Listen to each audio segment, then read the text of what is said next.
There's no feeling more intense than starting over.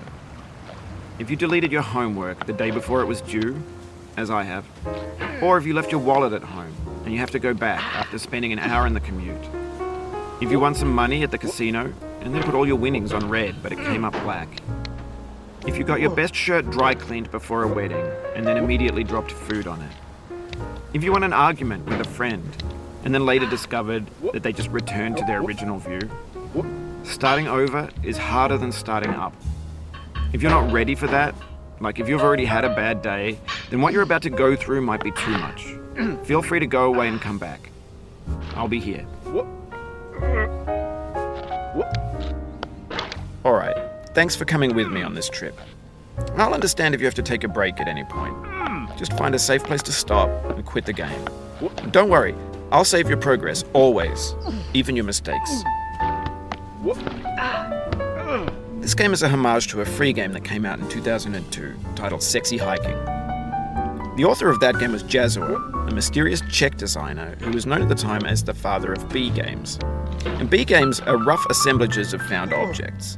Designers slap them together very quickly and freely, and they're often too rough and unfriendly to gain much of a following. They're built more for the joy of building them than as polished products. In a certain way, Sexy Hiking is the perfect embodiment of a B game. It's built almost entirely out of found and recycled parts, and it's one of the most unusual and unfriendly games of its time. In it, your task is simply to drag yourself up a mountain with a hammer. And that act of climbing, in the digital world or in real life, has certain essential properties that give the game its flavor.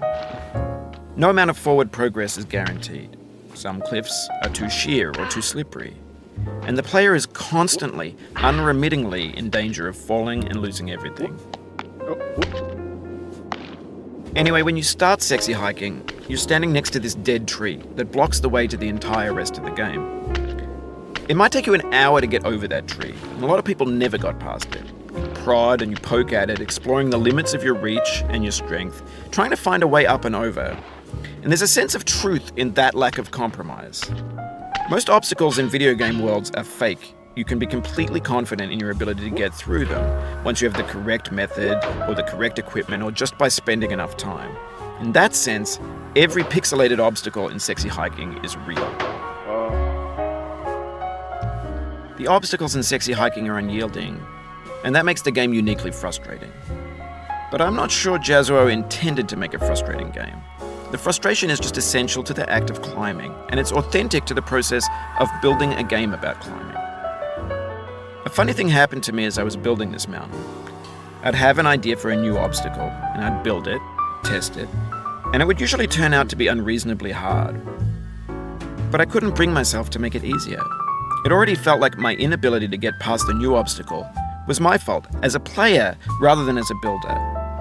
Imaginary mountains build themselves from our efforts to climb them, and it's our repeated attempts to reach the summit that turns those mountains into something real. When you're building a video game world, you're building with ideas, and that can be like working with quickset cement.